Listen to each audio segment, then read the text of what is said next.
What is up, everybody? It is Colton Denning from the Two Stripes Podcast. Just want to remind you that if you want to find the Two Stripes Podcast, you can do so by going to soundcloud.com/twostripespod or by going to iTunes and searching the Two Stripes Podcast. If you like the show, please be sure to subscribe and leave a review and help other college football fans find the show. With that in mind, let's get into today's episode.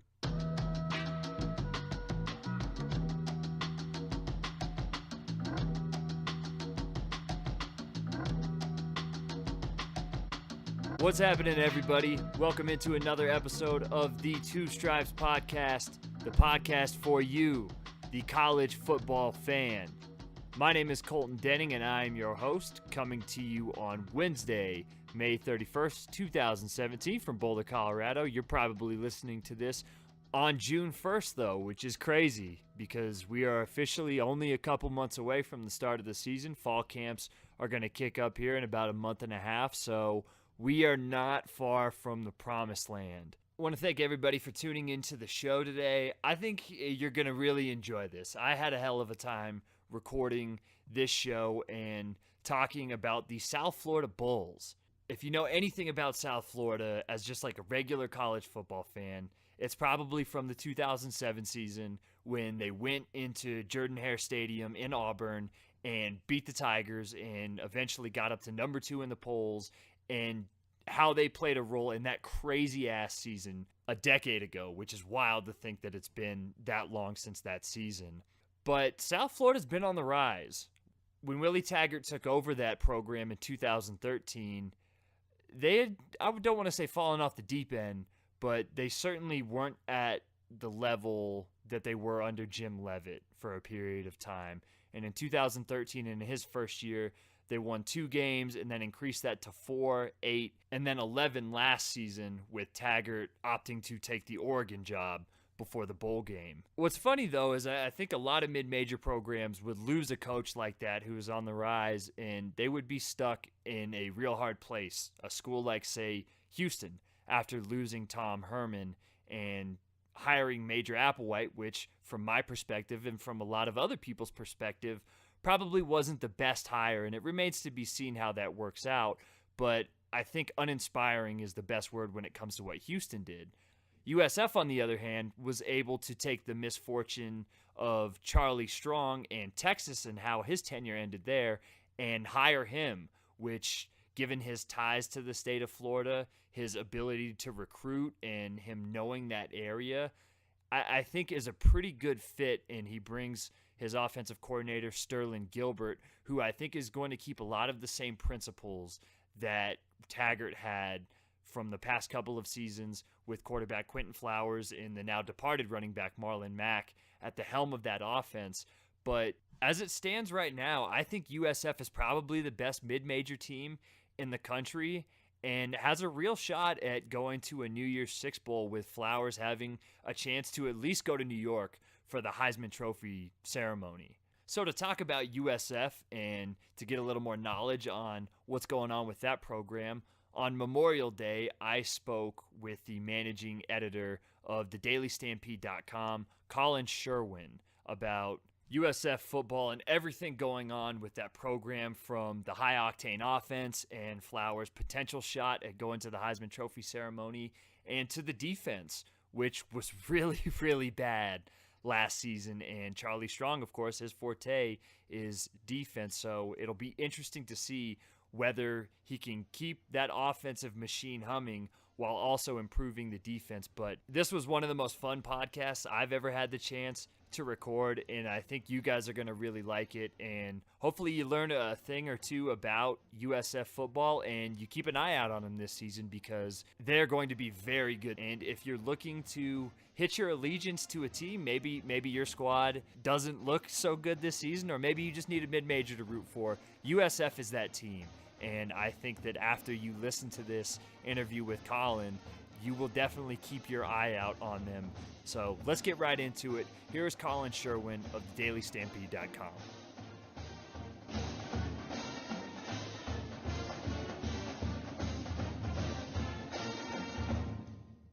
So to talk everything USF Bulls football, I am joined by the editor of the Daily Stampede on SB Nation, their USF blog, Collin Sherwin. Collin, how you doing today, man? Good, Colton. Glad to be with you. Happy Memorial Day. Yeah, happy Memorial Day to you as well. I'm not sure there's anything more American than talking mid-major football on Memorial Day. I love it, especially, hey, it's the American Athletic Conference, right? Like, it's the Conference of the Patriots. Let's talk some football. It's the Conference of Freedom, or as they like to say on the hashtag now, it is the American Power Conference, hashtag American Power, but change that E in power to a 6 because they think there's supposed to be 6 major conferences and not 5. So this is what we're dealing with here. Well, if there's one thing to be excited about, it has to be if you're a USF fan. You look over the past 4 seasons, they've gone from 2 wins to 4 wins to 8 wins, and then last year in 2016, winning 11 games, being one of the strongest mid-major teams in the country. We'll get into Willie Taggart leaving for Oregon and Charlie Strong coming in a second, but how would you describe how USF fans feel about watching this program being built up into what it is heading into this season? Well, I think USF fans that, we're a program that only started in 1997. So the first, 12 years of this program, the trajectory was just straight up like a rocket. And so most of our fans, especially the older ones that, you exempt those new graduates, they've been through this before. They've seen USF take off like a rocket and exceed expectations and become a national player pretty quickly. What happened was, though, that the program sort of fell off a cliff under Skip Holtz. The recruiting failed, just terrible losses at home, on the road, just a total mismanagement in, game management was terrible. Basically everything that could go wrong did go wrong for about 4 years there. A lot of the faith in the belief that USF would eventually be, consistently a national power sort of went away. Willie Taggart comes in, as you said, goes 2-10, loses by, 30-something to McNeese State, 32, I want to say, something like that. Yeah, I remember that. The worst loss by an FBS team to an FCS team to date. And that was Willie Taggart's first game. So we were sort of really in trouble. And we're like, oh, God. And slowly, just through the acquisition of better talent, a tremendous increase in the recruiting in the state. Finally, the better players got in the door and they started to be able to perform right about halfway through Willie's 3rd season.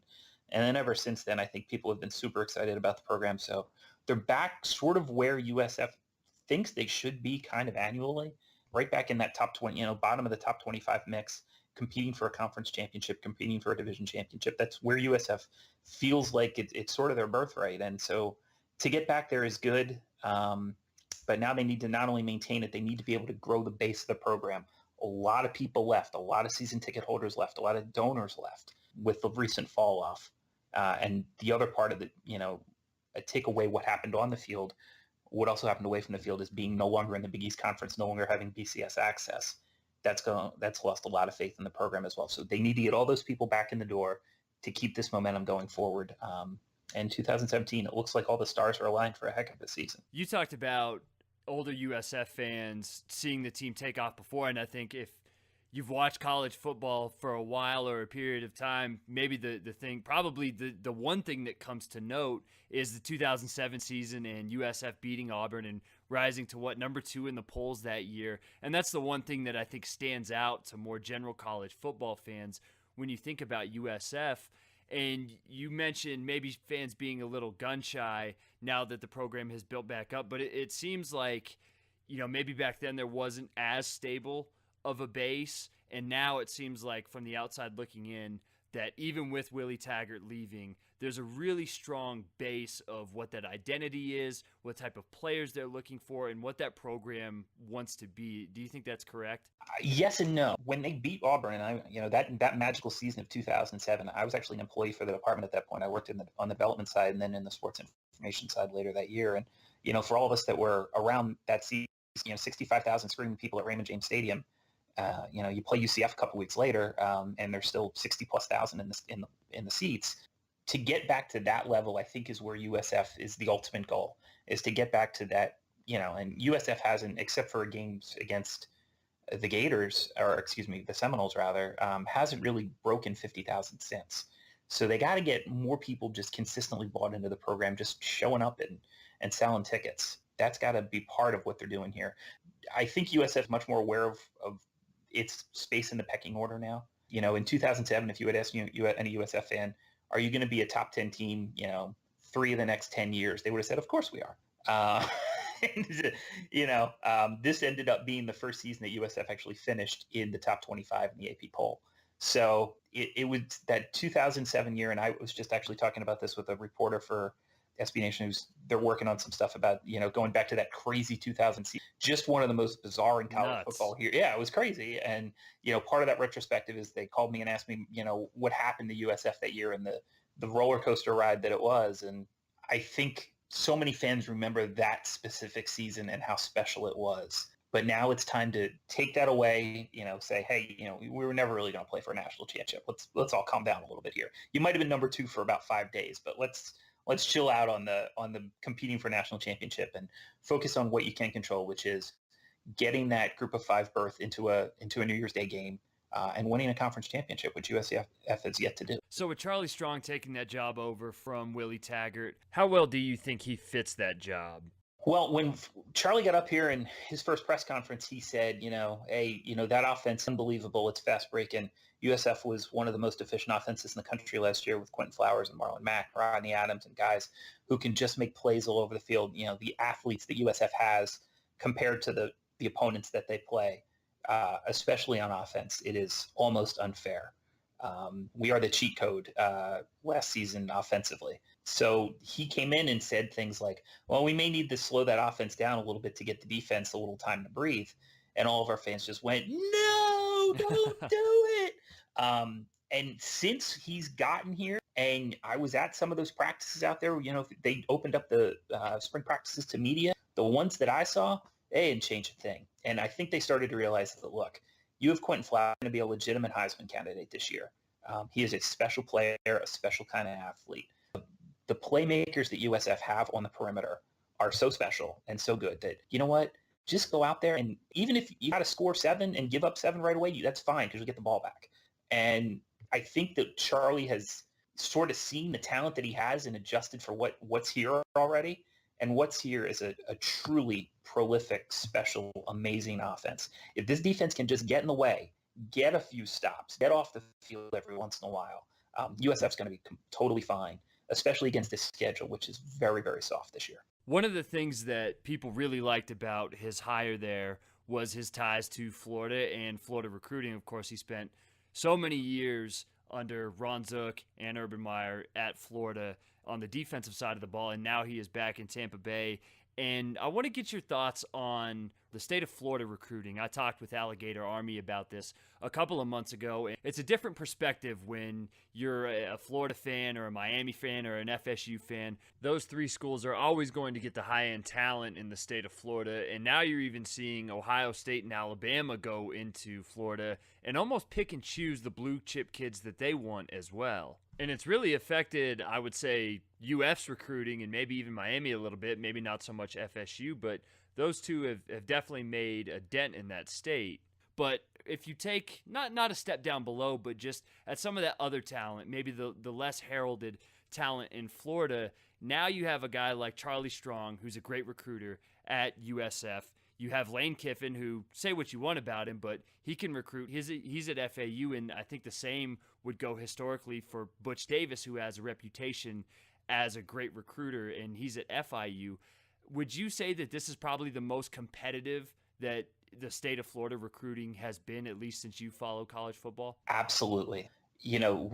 We see all these guys coming in, and Butch and Lane, go to what we used to call the Sunbelt twins, FAU and FIU. I mean, those are 2 really top flight guys going to pretty much the bottom 2 jobs in the state. That shows you how difficult it's going to be to compete in the recruiting level. But Charlie Strong is certainly the guy to do that. Look, if a kid is on the fence between, if he's going to get legitimate playing time at Florida and Florida State, that's not a kid that any of the other schools in the state are going to land. If there's a kid who's maybe a bubble for, towards the tail end of those classes at Florida State, but we can walk in and, time right away. And that's sort of what happened with Marlon Mack, although, Louisville was the school for him, a guy that they wanted but hadn't really sold. Willie Taggart got him in the door and said, you're going to play as a freshman. Those are the type of kids, those 4-star kids, a couple of those in the door every year tell them, look, if you come to USF, you're not going to get lost in the shuffle. You're going to be given an opportunity to compete right away, and you're going to get a chance to play as a true freshman. And that's the difference. That's what USF can sell. Plus, you're in a city like Tampa, which, all apologies to our friends in Gainesville and Tallahassee, is probably a little better place to live than yeah, I've been to Gainesville, and I would definitely agree. We're heading up to Gainesville this weekend for NCAA baseball, and I mean, I was just on there trying to book a hotel room. God bless Gainesville. It's a wonderful college town. When I was an undergrad, we'd go up there and have some great drinks and some great times. But I mean, I was looking at the nicest hotel in town's a Holiday Inn. Yeah, and if you're in Gainesville listening to this, don't add us, please. Yeah, don't give us your opinion about how great Gainesville is. I had some great times at the Purple Porpoise when it still existed, RIP. But Tampa, we can sell the city of Tampa. We can sell the beaches. We can sell, what this campus has become and the culture of the community. There's something there that is being sold. But if a kid's going to get an opportunity to play SEC or, at Florida State, we understand that, if he's going to be able to play right away, that's the kind of kid we're competitive with. High 3-star and low 4-star kids that USF needs to find, consistently get in the door and build around. And do you think that in terms of just recruiting against FAU and FIU for those kids, that they're going to be able to sell and that they will sell? Maybe stability is the right word when it comes to Charlie Strong, as opposed to a guy like Lane Kiffin, who's had his run-ins, and a guy like Butch Davis as well, who's kind of been out for a while, but he historically has had trouble almost everywhere that he goes. So do you think with that image of Charlie Strong, and even with the way things kind of went sour on the field for Texas, how everybody pretty much says, hey, academic-wise, culture-wise, they built that place up. Do you think that that's something that they're going to sell in those recruiting battles against a school like FAU and FIU? I think USF needs to be beating FAU and FIU pretty consistently for kids anyway, just because if you look at the facilities and the level of competition, I mean, look, CUSA, it is what it is. And I wouldn't say there is a Power 6 conference. Sorry to my friends at the American up there in Providence. There is not a Power 6 conference, but there is a different line of delineation. There is a Power 5. There is the American and everybody else. And that's that middle tier. You're definitely going to get to be able to play a better end of football. If we're losing kids to FAU and FIU, it's going to be from those 3 counties down there. You're going to be losing kids from Broward County, Miami-Dade, the one north that's just escaping me right now, having a brain fart. So the 3 county, those 3 county area down there on the southeast coast of Florida, some of those kids are just going to want to stay home to be closer to home. Those are the kids that Butch and Lane are going to fight for. But if some of them choose to stay home, some of them choose to stay home. But you should not be losing kids anywhere else in the state to FAU and FIU if you've got a spot for them at USF. It's just a better level of competition here. Moving into this year's team, and I feel like the best place to start and the only place to start is with quarterback Quintin Flowers, maybe one of the most underrated players in the country. How would you describe his style of play for somebody that doesn't watch a ton of USF? And what would be your pitch of like, hey, you got to watch this kid play? It's amazing to watch. He is incredibly elusive. He's tough as nails, takes a ton of punishment. And the biggest knock that, I wrote a big piece, 2 years ago going in out of spring practice and in his spring game. And I'm just watching him miss open wide receivers and just making the wrong reads and not being able to execute. And I'm going, what does Willie Taggart see in this kid? I don't get it. If this is supposed to be your starting quarterback, I don't understand how this is going to work. And USF then started that season 2-3, and I looked like a genius. And I was like, oh boy, this is going to be a disaster, and Willie's going to get fired. And then they won 6 of their last 7 games. We were really competitive in the bowl game, and you could tell that they had finally the switch had clicked for him. Now because he is such a matchup problem, you have to spy him. Because if you do anything else, he just takes off and runs. And he doesn't fumble the ball. He does not turn the football over very often. He's able to make those throws on the perimeter to get guys open. He finds man coverage really well now. And just he's special to watch. And that zone replay with, last year it was with Marlon Mack, who has now been drafted and is heading to Indianapolis. If they run zone read, who do you cover? When it's Mack and Flowers. Well, this year it'll be a lot of Darren Johnson, who's a guy with a little bit of a different skill set. He's got incredible hands out of the backfield. He's thrown for 2 touchdown passes in his career already. He's just a more versatile type of player than Mack was. He's not as explosive. He's not as fast, but he can do some different things. So how they mix Darnest into this offense, I think, is going to be really interesting. It'll probably be a less zone read, a little bit more, swing passes, stuff out of the backfield, some wheel routes. things like that. And I think that's what Quinton is going to do. Every year his ability to control the game out of the pocket has gotten better and better. This year it'll be even more of an emphasis without Mac. But he's just a special kid. And, the Heisman talk, like, I don't know if he's really necessarily a candidate to actually win the award, but I would not be stunned to see him in New York City in December. I think he's absolutely the type of player who can put up video game type numbers and would have really earned it if he gets there. On the subject of running back Marlon Mack, as you said, he is off to the NFL, and he was the second part of that 1-2 punch with Flowers that made that run game one of the best in the country last season. And you talked about a guy like Darren Johnson. Does it look like that they're going to approach that as Johnson is the guy? They're not going to go running back by committee. Is he going to be the one that kind of fills in that role? Are there going to be other guys that kind of get some carries, get some balls out of the backfield, or is it mainly going to be just those two guys once again, but just Johnson filling in Marlon Mack's role? This has become an interesting question because the depth that USF has at the skill positions is unbelievable. Darius Tice, who was the third string guy last season, if he was your starter, you'd be really okay with that. There are so many guys who can just make plays, and Tice is going to get time this year. They're not just going to, even Mac last year, Johnson still got a pretty high number of snaps, considering he had a NFL draft pick in front of him. At this level, to have that many guys is pretty special. They really are high on redshirt freshman Elijah Mack as well. He's a kid who's, had a really good spring.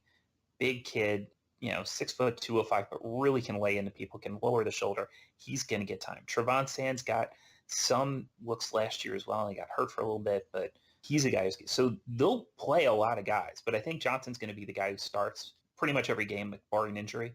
But there's enough balance and depth there where even when he comes off the field, you still feel pretty okay if you're USF. One of the other departures from that offense was the top target at receiver in slot receiver Rodney Adams.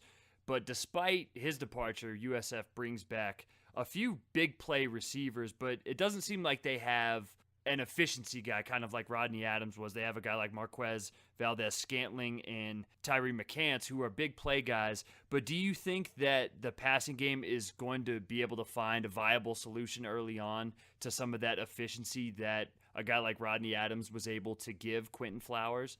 I do. The guy who I think steps in as sort of like the hands guy, the guy who can consistently make plays, is going to probably be Tyree McCants, who's just a real consistent type of player, a guy who can get open, especially when he's got man coverage and do some things. I'm going out on a limb, and I've said this before the season. I think Marquez Valdez-Scantling is going to be no worse than a day 2 draft pick in the NFL. His ceiling is through the roof. 6'5", huge target, incredible route runner, speed, and just hands like butter. Just special player. I think the best receiver I've ever seen at USF.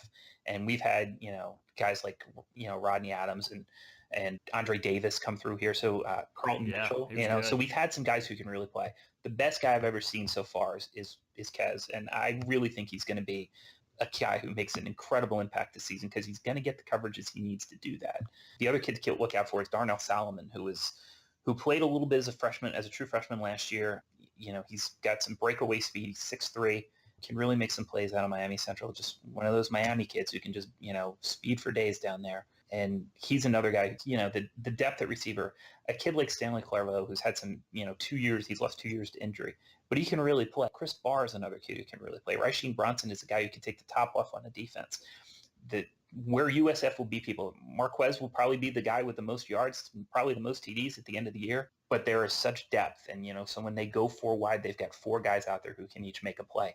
You can't really just double and sort of rotate the coverage away from anybody because they're all capable of making plays. And that's why USF's offense is really something that was so efficient last year. It's not just the playmakers that they have, it's the depth of playmakers. One of the things you mentioned at the start as one of the keys to this season is the defense just being able to get in the way and get off the field. And if you look at last season's defense, they finished 110th in S&P Plus, and it can't get any worse, right? Yeah, absolutely. I mean, the defense last year was atrocious, giving up 478 yards on the ground to FSU in a game where your offense absolutely played well enough to win.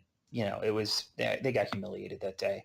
I think a lot of people around USF and a lot of people, players and other people around the program have shared with us that Raymond Woody, who was the defensive coordinator last year, just was not up for that job. They lost Tom Allen to Indiana. He became the head coach up there. Losing him really hurt this team defensively. They just didn't have the scheme, maybe the discipline that they needed to perform. And so I think bringing in a guy like Charlie Strong, who is, of course, known for defense first, just getting that coaching staff improvement, like it's going to get you out of triple digits in S&P. How far up that ladder we go? Well, I don't really know because I haven't really seen these guys be able to be cut loose and perform as athletes. There are some question marks there on the defense, and I would be concerned. But again, if USF can turn in a performance in the 60s in S&P, that offense is going to be, again, top 5 this year. So, I mean, you just need this defense just to get in the way enough, get a couple of stops, maybe force a turnover or two. They seem a little undersized at defensive end. Their D tackles, a guy like Bruce Hector comes back, he can play a little. Adrian Sanat can play. Are they able to hold guys off in the pivot? Can they occupy double teams on the nose? There's a lot of options at linebacker. Augie Sanchez is, I think, started basically almost every game of his career when he's been healthy. As the Mike linebacker, is he athletic enough to make plays in space? We're going to find out this year. So we'll see what happens. But, this defense, I think just the coaching upgrade alone will get them out of triple digits in S&P. Just some scheme things that we saw last year were just terrible. And I think that'll get fixed quickly under Charlie Strong. I want to talk about Augie Sanchez for a second. He is a guy that you don't hear much about nationally, but as you said, he's been incredibly productive, especially over the past 2 seasons. He's posted over 100 tackles each year. Last year had 8 tackles for loss and 6 sacks last season. Is he the linchpin for this defense, and is it kind of a thing where the defense is going to go as far as he goes if, like you mentioned, those players up front are able to free things up for him? That's a good question. I don't know how much Augie's been allowed to make plays in space. I would say that he's certainly certainly a smart kid. And you talk to him off the field, and he's very open and honest, about his team. He's been the captain. He's been the one out there as the defensive representative at press conferences basically since he's been a freshman here. So super great kid, absolutely respected by his teammates, and well liked. I don't think you'll ever hear anybody say a bad thing about Augie. I think the question is sometimes he can miss some plays in space. He's not the most athletic kid. And at that position, sometimes, pure athleticism mounts. Where he's winning battles is with his brain, with his ability to read film and his calls on the field.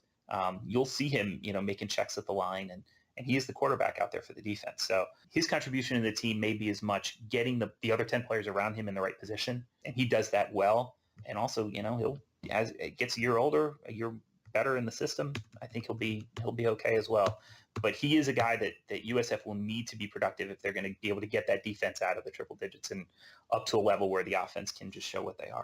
So looking at this 2017 schedule, as you mentioned, very light in the non-con, and then looking into the games against AAC competition, you got Temple, Cincinnati, and Houston at home, UCF on the road to close out the regular season. Just based off of that and what we know about the offense, they have to be the favorite in the AAC East, right? Yeah, they were the favorite last year, and they should be the favorite by even more this year. They were 7-1 last year in the division, or 7-1 last year in the league, rather. The lone loss was at Temple. That ended up costing them a chance to play for the AAC championship. If they had played for the AAC championship and won it, they would have likely been the Group of 5 representative team because they probably would have had a better strength of schedule than Western Michigan. So they probably would have found a way to get into that New Year's Eve bowl game. Just had a rough Friday night in Philadelphia. We ran the numbers, and it was either 76 or 78% of the time a 7-1 record gets you to a division or to a championship game. It was just unlucky for USF that 7-1 wasn't good enough last year. The biggest thing with this team is going to have to be just not overlooking anybody and just staying focused week to week, because they're going to be better than everybody they play. They're going to be the chalk in every single game this season, assuming they stay healthy. If they can avoid injuries or anything like that, if they can just stay focused on the task at hand.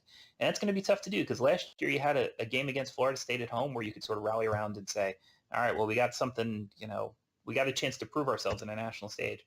There's not really a game on the schedule where you're going to be able to prove yourself on a national stage. That's unfortunate. Next year, the year after, there certainly are. They've got upcoming games with Georgia Tech, Wisconsin, Texas. So there are some chances in future schedules But this is sort of the glitch in the matrix, and that's unfortunate because this is Quintin Flowers' senior year, and he's not going to really get a chance, barring a New Year's Eve bowl or New Year's Day bowl game, to really show what he can do against top flight competition. So last one, and I'll get you out of here. Moving into expectations of the season, with everything that you just said, it being Quintin Flowers' senior season, this being kind of the height of his development, it looks like even with a new offensive coordinator and a new coaching staff, they know the identity, they know what they want to do, and the defense should at least be a little bit better. Do you think, fair or not, that it'll be a disappointment if USF isn't at the very least in the AAC title game with a shot at making a New Year's Six bowl and having double-digit wins on the season? I think that is very fair, and I think the team would give you that exact same expectation. This has got to be a season. This has got to be the year for USF. It's just the 20th year of the program, 21st season, I guess. They've got to find a way to win a conference championship, and the stars are all aligned for them, that's for sure. They're actually going to open the season a week earlier than everybody else at San Jose State, so they're going to actually be the first game that's played in college football this year. And then they'll come back, get an Illinois team that's not really too great shakes. They'll get a 1AA game, and they're going to play at UMass, and they're going to have a conference schedule. These are all very, very winnable games. This team ran through the league 7-1 last year, got a little sweat at Memphis, which was a fun and crazy game for that on a Saturday night that was a little bit closer, but basically everybody else they pretty much controlled outside of Temple. Temple should be down, theoretically should be down a little bit this year. They should get a real nice shot at them. We'll also get them at home this year.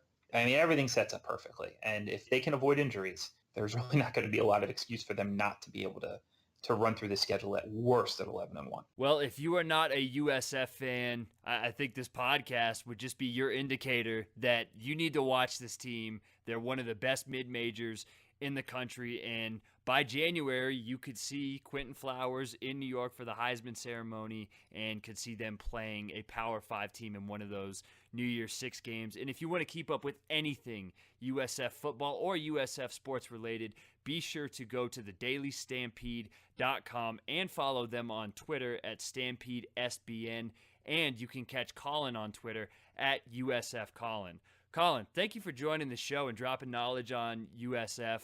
I'm not even a USF fan, and I am like super duper stoked to watch them play this season and see how it kind of plays out for them. Yeah, and everybody, if you want to check out this team, I think the first weekend, if you need that college football fix, that opening weekend, the new rule with San Jose State now playing 13 games because they play at Hawaii, so they got to play a week, what they're calling a week 0 game. So everybody's going to get to see this USF team right away, and they're going to be on the national stage by themselves on August 26th. So give them a look because I think you'll be impressed with what you see, especially on offense. Yeah, there's no excuse not to watch them. Like, there are a bunch of people that watch the Hall of Fame game in preseason for the NFL. And if you're going to watch some early season football, you might as well watch USF and one of, I would say, the underrated forerunners to kind of, if you're going to pick a dark horse to at least go to New York, then, Quintin Flowers is your guy. And if you need an excuse, then there it is. Absolutely. Quintin, last I saw, his odds were right around 50-1 to win the Heisman out in Vegas and on a couple of offshore sites. So, possibility. But I think getting to New York is definitely possible. Well, and at the very least, be sure to go to thedailystampede.com and keep up with everything Quintin Flowers and the USF Bulls. Collin, once again, thank you for joining the show, man. I appreciate it. Thanks, Colton. Enjoyed it.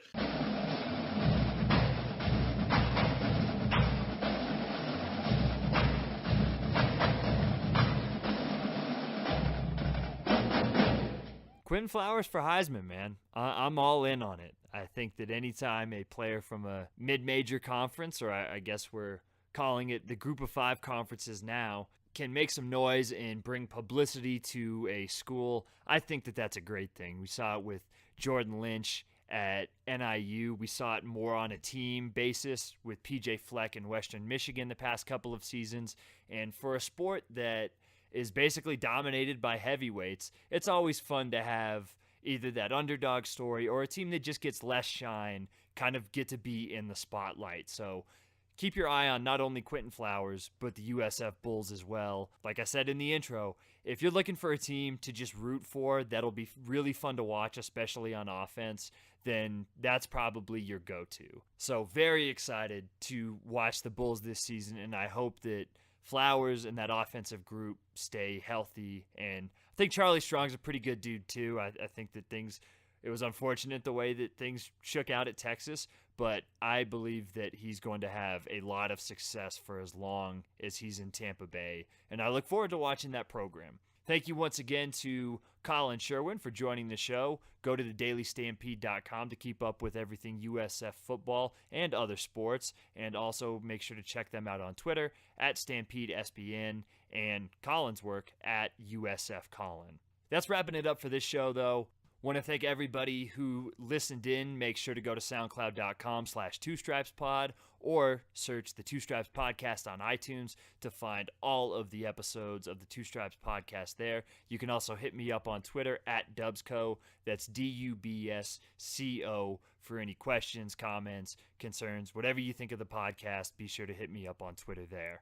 I'll be back on Monday. We're going to talk North Carolina football with the Tar Heel blog and discuss basically a whole new roster, especially on offense. For all the continuity we spoke about with USF and their star quarterback coming back, UNC is the total opposite. Of course, Mitch Trubisky drafted second overall by the Chicago Bears in this year's NFL draft, but North Carolina also loses their top 2 running backs and 3 of their top 4 receiving targets.